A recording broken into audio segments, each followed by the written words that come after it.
Hi hello నమస్తే అండి. నేను మీ లక్ష్మీ చౌదరిని. వెల్కమ్ టు మిస్టరీ మధురంలో తెలుగు ఆడియో స్టోరీస్. అందరికీ రెండవ శ్రావణ శుక్రవారం శుభాకాంక్షలు. అందాలో పొదరిల్లు 31తో మీ ముందుకు వచ్చేసాను. కథలోకి వెళ్లే ముందు వీడియోకి హైప్స్ ఇచ్చి కథను ప్రోత్సహించండి యార్. ఇక ఆలస్యం చేయకుండా కథలోకి వెళ్ళిపోదాం. ఐస్ క్రీమ్ పార్లర్కి వెళ్ళిన ఐషు పిల్లలు ఐస్ క్రీమ్ తీసుకొని కూర్చొని తింటూ ఉంటారు. ఇచ్చమ్మా, తమ్ముకు పెట్టాలి అని ఉంది ఐస్ క్రీమ్, కానీ అప్పుడే పెట్టకూడదు, తొందరగా బిగ్ అయిపోతే బాగున్ను అంటాడు ఆయు. 2 years కంప్లీట్ అయ్యే వరకు పెట్టకూడదు. 1 year కంప్లీట్ అయ్యాక ఎప్పుడైనా సరదాగా ఒక 2 స్పూన్లు పెట్టచ్చు, అంతే తప్ప ఎక్కువ పెట్టకూడదు నాన్న. అసలు చెప్పాలంటే మనం కూడా ఎక్కువ తినకూడదు, కానీ ఐస్ క్రీమ్ అనేది ప్రతి ఒక్కళ్ళకి వ్యసనం అయిపోయింది అని అంటుంది ఐషు. నాన్న అస్సలు తినరు, మనం బలవంతంగా పెడితే మన ముగ్గురు దగ్గర 2 స్పూన్లు తింటారు, అది కూడా మన కోసం. ప్రతి విషయంలో ఒకే మాట మీద స్టిక్ అయిపోయి నాన్న భలే ఉంటారు కదా అమ్మ. ఫ్యూచర్లో మేము కూడా అలాగే ఉండాలి అనుకుంటున్నాం అని అంటాడు ఆయు. అలాగే ఉండాలి నాన్న, అలా ఉన్నప్పుడు మనల్ని ఎవ్వరూ తప్పు పట్టలేరు. మీ నాన్నలాగా ఉండాలి అంటే చాలా కష్టం, ఆ కష్టాన్ని కూడా ఇష్టంగా భరించాలి. యూనిక్ పర్సన్ మీ నాన్న, దేనికి టెంప్ట్ అవరు అని అంటుంది ఐషు. నేను మాత్రం ఫ్యూచర్లో డిట్టో నాన్నలాగే ఉంటాను అని అంటాడు ఆయు. ముందు ఐస్ క్రీమ్ మానడానికి ప్రయత్నించన్నా, అప్పుడు నాన్నలా ఉంటావో లేదో చెప్తాను అని ఆశి నవ్వుతూ అంటుంది. నాన్న చెప్పారు కదా 10 years వరకు నాకు నచ్చినవి తినమని, తర్వాత కొన్ని కొన్ని మానుకుంటూ రమ్మని. నాన్న చెప్పిన మాట నేను ఫాలో అవుతా అని అంటాడు ఆయు. సరే, ఫాస్ట్గా తినండి, కరిగిపోతుంది ఐస్ క్రీమ్ అని అంటుంది ఐషు. ఓకే, మేం తినేస్తాం, కానీ చిన్న మమ్మీకి తీసుకో ఈలోపు నువ్వు వెళ్ళి అని అంటుంది ఆశి. ఎంతసేపు తీసుకుంటాంలే, వెళ్ళేటప్పుడు ఫ్యామిలీ ప్యాక్స్ రెడీగా ఉంటాయి కదా, తీసుకొని వెళ్ళిపోదాం. కానివ్వండి ముందు మీరు. ఇద్దరూ ఫాస్ట్గా తినేసి మాది ఫినిష్ అని అంటారు. సరే పదండి అని ఫ్యామిలీ ప్యాక్ ఒకటి తీసుకొని బయటకు వస్తారు ముగ్గురు. పక్కనే ఉన్న కిడ్స్ కలెక్షన్ షాప్ చూసి, మా తమ్ముకి ఏమైనా బొమ్మలు చూద్దాం పడా అని అంటుంది ఆశి. ఉన్నవి సరిపోలేదా మీ తమ్ముడికి, ఇప్పుడు మళ్ళీ కొనాలా అని నవ్వుతూ అడుగుతుంది ఐషు. సరైన బొమ్మలు లేవమ్మా, ఇప్పుడు ఆడుకునేవి కొనాలి వాడికి, అంతేకాకుండా ఆ శ్రీ పాపకు కూడా ఏమైనా చూద్దాం అంటారు ఇద్దరు.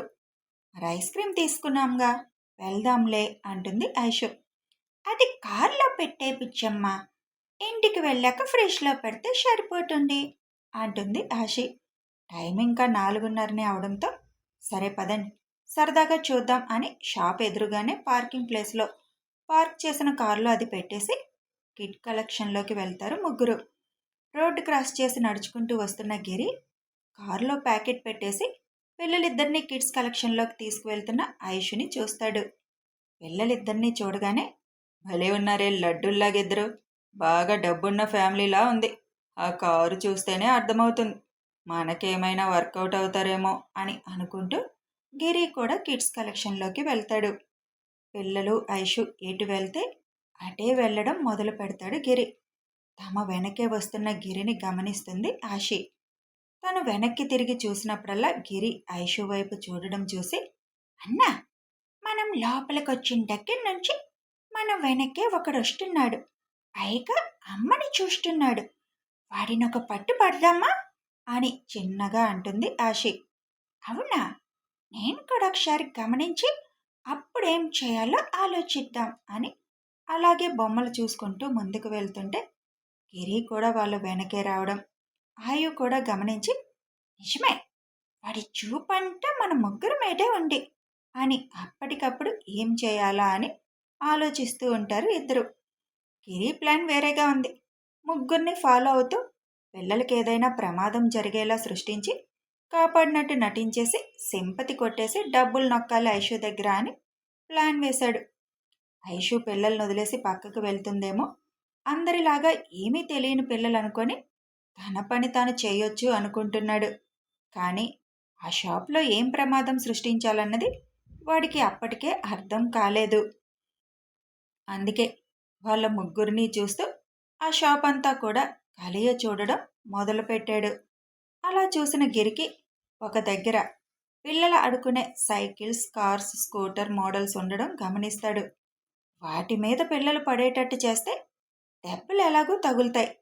వాటి మీద పడితే వాళ్ళు పడేటట్లు తనే చేసి పడకుండా పట్టుకున్నట్లుగా నటించేస్తే వర్కౌట్ అవుతుంది అని ఫిక్స్ అయిపోతాడు.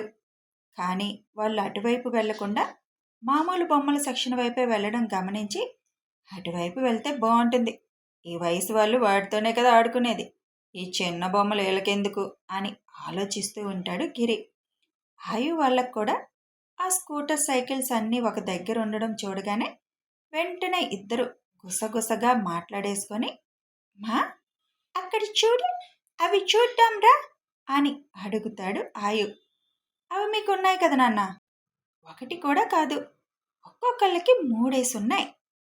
తెచ్చేవాళ్ళు తెస్తూనే ఉన్నారు వద్దంటున్నా అని ఆయుషు చిరుకోపంగా అంటుంటే, కొనుక్కోడానికి కాదులేమ్మా, ఇక మాకు వాటితో ఆడే అంత ఇంట్రెస్ట్ లేదులే, కానీ కొత్త మోడల్స్ కనిపిస్తున్నాయి, ఒకసారి చూసొచ్చేద్దాం అని అంటాడు ఆయు.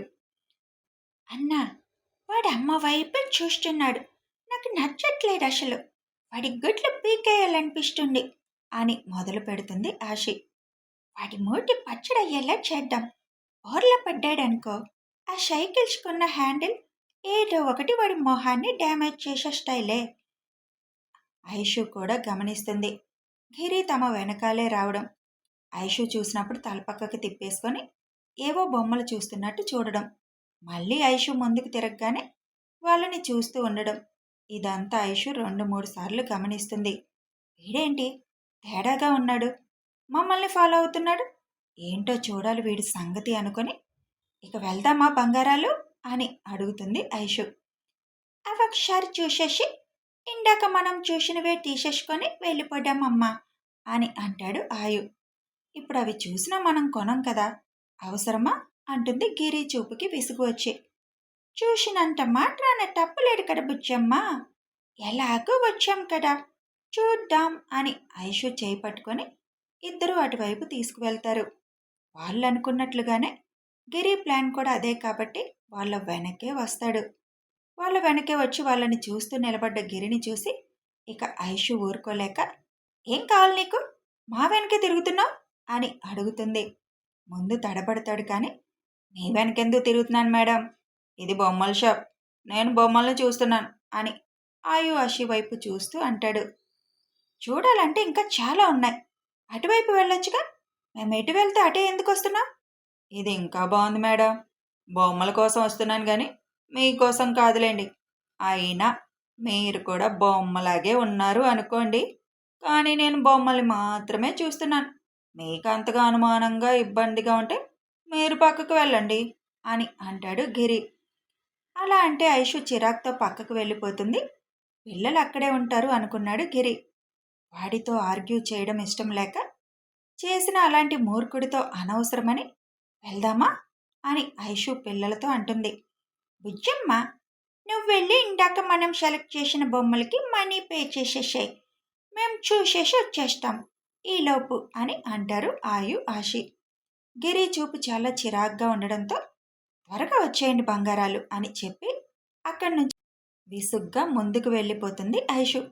అదే తనకు కావాలి అన్నట్లుగా చిన్నగా నవ్వుకుంటూ ఈ పిల్లల్ని మాటల్లో పెట్టి వాటి మీద పడేటట్లు చేయాలి అని అనుకొని, హాయ్ పిల్లలు, మీరు భలే ముద్దుగా ఉన్నారు తెలుసా, మీ మమ్మీ ఎందుకు అంత కోప్పడుతున్నారు నా మీద, నేను బొమ్మలు కొనడానికి వచ్చాను, మీ వెనక ఎందుకు వస్తున్నాను తెలుసా, నాకే బొమ్మ కొనాలో అర్థం కాలేదు, మీరేది కొంటే అది కొందామనుకొని మీ వెనకే వచ్చాను, దానికి మీ అమ్మ అంత కోప్పడుతుంది ఎందుకు అని ఒక్కొక్క అడుగు ముందుకు వేసుకుంటూ పిల్లల దగ్గరికి వస్తాడు గిరి. పిల్లల్ని తోసేసి తానే పట్టుకోవాలి అనుకున్నాడు గిరి. అలా పట్టుకుంటే కాపాడినందుకు థ్యాంక్స్ చెప్తే, థ్యాంక్స్ అక్కర్లేదు, నాకేదైనా పని ఇప్పించండి లేదా డబ్బులు ఇవ్వండి అని అడగాలి అని అనుకున్నాడు. అక్కడ ఉన్నది పిల్లలు కాదు పిడుగులు అని ఆ క్షణం తెలియలేదు గిరికి. తమ వెనకగా వస్తున్న గిరి ప్లాన్ వర్కౌట్ అవ్వకుండా గిరి తమ వెనక్కి రాగానే మెరుపు వేగంతో ఇద్దరు చెరొక వైపు చేరి ఇద్దరు అతని చెరొక కాలు పట్టుకొని లాగేస్తారు. అస్సలు ఊహించని ఆ సంఘటనకి ఏం జరిగిందో తెలిసేలోపే బొక్కబోర్లా ఆ టాయ్ కార్లు సైకిల్ మీద పడిపోతాడు గిరి. ముందుకి పడేసరికి సైకిల్ హ్యాండిల్స్ బైక్ హ్యాండిల్స్ మొహానికి గుచ్చుకున్నట్లుగా అయిపోతుంది. అంతేకాకుండా వాటి మీద పడడంతో అవి మొత్తం కింద పడడం, వాటి మీదగా గిరి దొరలడం జరిగిపోతుంది. ఇద్దరు చేతులు ఒకరికొకరు హైఫై ఇచ్చుకుంటూ నవ్వుకుంటారు ఆయు ఆషి. అన్నీ పడిపోయి సౌండ్ రావడంతో అందరూ అక్కడికి వచ్చేస్తారు. లేవడానికి కూడా అవడం లేదు గిరికి. కొన్ని తన మీద పడిపోతాయి. అప్పటికే ఆషి గిరి దగ్గరికి వెళ్ళి, అయ్యయ్యో, అలా పడిపోయారేంటి అంకల్, దెబ్బలు తగిలాయ్యా అని కాళ్ళ మీద కూర్చొని గిరి మొహం వైపు చూస్తూ అడుగుతుంది. ఆయు ఆషి మొహాలలో ఎక్స్ప్రెషన్స్ చూసిన ఐషు, ఇది వీళ్ళ పనేలా ఉంది అని అనుకొని, మీ పనేనా అని సైగ చేస్తుంది. ఇద్దరు ఏమీ తెలియని ఇన్నోసెంట్ ఫేస్ పెట్టి మాకేమీ తెలీదు అన్నట్లుగా భుజాలు ఫ్రక్ చేస్తారు. అప్పుడు ఎదురుగా ఉన్న సీసీ చూపించి అది చూడమంటారా అన్నట్లుగా సైగ చేస్తుంది ఐషు. ఇద్దరు చిన్నగా తల కొట్టుకుంటూ మా పనే అన్నట్లుగా సైగ చేస్తారు ఇద్దరు. సూపర్ అని అంటుంది ఐషు. నిజంగానే వాడి చూపు చాలా చిరాగ్గా అనిపించింది ఐషుకి. వాడి ప్లాన్ ఏదైనా కానీ వాడి చూపు మాత్రం ఇబ్బందిగానే అనిపించింది. పైగా వాళ్ళ వెనకే వచ్చాడు చాలాసేపు. అందుకే పిల్లలు చేసిన దానికి కోపం రాలేదు. ఇటొచ్చేయండి అని తన పక్కకి పిలుస్తుంది ఇద్దరిని. అప్పటికే ఒక ఇద్దరు కలిసి గిరిని లేపుతారు. మొహానికి అక్కడక్కడ గుచ్చుకున్నట్లయి స్కిన్ రేగి కొద్దిగా బ్లడ్ కూడా వస్తుంది. ఒళ్ళంతా కూడా గుచ్చుకున్నట్లుగా పెయిన్ వచ్చేస్తుంది గిరికి. అలా ఎలా పడ్డారు అని అడుగుతారు అక్కడున్న వాళ్ళల్లో ఒకరు. ఈ పిల్లలిద్దరూ కలిసి నా కాళ్ళు లాగారు అని గిరి కోపంగా అంటాడు. అవును, మేమే లాగాము. ఎందుకో తెలుసా, అతను మమ్మల్ని కిడ్నాప్ చేయాలనుకున్నాడు. మేము షాప్కి వచ్చిన దగ్గర నుంచి మా వెన్నెక్కే తిరుగుతున్నాడు. చాలాసేపు గమనించాం మేము. మా మమ్మీ పక్కకు వెళ్ళగానే మాతో మాటలు కూడా కలిపాడు. పిల్లలం కదా అంకుల్, మాకు భయం వేసింది. పైగా మా వెనక అంతసేపు తిరిగి మమ్మల్ని అబ్జర్వ్ చేశాడని కోపం కూడా వచ్చింది. తను మా వెనక్కి వచ్చి మమ్మల్ని ఏదో చేయాలని అనుకున్నాడు. భయం వేసి కాళ్ళు పట్టుకొని లాగేశాం. మా నాన్న మాకు సెల్ఫ్ డిఫెన్స్ నేర్పించారు. కావాలి అంటే అతను మా వెనక తిరగడం, మా బుజ్జమ్మ అలా వెళ్ళగానే అతను ఏదో కథ చెప్తూ మా దగ్గరికి రావడం అంతా మీ శిషిలో రికార్డ్ అయి ఉంటుందిగా, చూసుకోండి అని ఇన్నోసెంట్ ఫేసులు పెట్టి ముద్దుగా చెప్తారు ఇద్దరు. గిరి బట్టలు, అతని వాలకం చూసి వాళ్ళకు కూడా అనుమానం వస్తుంది. అంత పెద్ద షాపులోకి వచ్చి కొనే బాపతులాగా ఏమీ గిరి వాలకం కనిపించలేదు. ఎరా, పిల్లల్ని కిడ్నాప్ చేయాలనుకున్నావా అని రెండు బాదుతారు అక్కడున్న ఇద్దరు. అయ్యో, నేను అలా ఏం చేయాలనుకోలేదు సార్, వాళ్ళు తప్పుగా అర్థం చేసుకున్నట్టున్నారు అని మళ్ళీ పోలీసులు ఎక్కడ పిలుస్తారో అని నేనేదో ఒక బొమ్మ కొందామని వచ్చాను. ఏది కొనాలో అర్థం కాక వాళ్ళ వెనక వచ్చాను. అంతేనమ్మా, వేరే ఉద్దేశం నాకు లేదు అని ఐషు వైపు చూస్తూ అంటాడు గిరి. బయటికి పోరా ముందు అని గిరిని బయటికి తీసుకొచ్చి షాప్ బయటికి తోసేస్తారు. ఐషు వాళ్ళు కూడా వచ్చేస్తారు బయటికి. అక్కడే ఉన్న గిరిని చూసి, ఒక 500 ఇవ్ బుచ్చమ్మ అని అడుగుతాడు ఆయు. ఐషు పర్సులో నుంచి మనీ తీసి ఇవ్వగానే, మా వల్లే మీకు దెబ్బలు తగిలాయి కదా, హాస్పిటల్కి వెళ్ళండి అని గిరి చేతిలో 500 నోట్ పెట్టి, ఇంకోసారి మమ్మల్ని ఎప్పుడైనా ఫాలో అయ్యావో, మా బుజ్జమ్మని నీ గొడ్ల గోప కళ్ళు వేసుకొని చూశావో జాగ్రత్త అని నాలుగు బయటకు పెట్టి వేలు చూపిస్తూ అంటాడు ఆయు. వాడితో మీకెందుకు రండి బంగారాలు అని ఐషు పిలవగానే, పడు బుజ్జమ్మ అని అక్కడి నుంచి వెళ్ళిపోతారు ముగ్గురు. ముగ్గురు కారెక్కి వెళ్ళిపోతుంటే తెల్ల మొహం వేసుకొని చూడడం గిరి వంతయ్యింది. ఇంత లేరు, ఎంత తెలివితేటలు ఆ బొడ్డోళ్ళకి!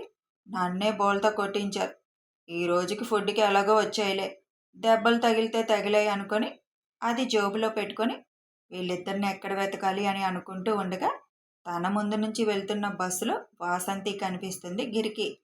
వాసంతిలా ఉందే అని ఆ బస్సును ఎలా అయినా పట్టుకోవాలని బస్సు వెనక పరుగు మొదలు పెడతాడు. కానీ బస్సు స్పీడు అందుకోలేకపోతాడు. ఛ!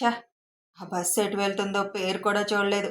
అంటే ఈ రూట్లోనే వెళ్తుంది కాబట్టి రేపు ఈ టైంకి ఇక్కడే ఉంటే మళ్ళీ కనిపిస్తుంది కదా అని అనుకొని తగిలిన దెబ్బలు సలపరం పుడుతుంటే అక్కడే చిన్న గట్టు ఉంటే కూర్చుంటాడు గిరి. కథ కొనసాగుతుంది.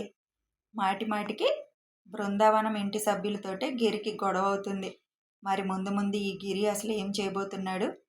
పిల్లలు, శివ్ అందరూ కలిసి వీళ్ళని ఎలా ఆడుకుంటారో తెలియాలి అంటే కథలు ఫాలో అయిపోండి. వీడియో నచ్చితే ఒక లైక్ చేయండి, షేర్ చేయండి, కామెంట్ రూపంలో మీ అభిప్రాయాలు తెలియచేయండి. Thanks for watching and listening.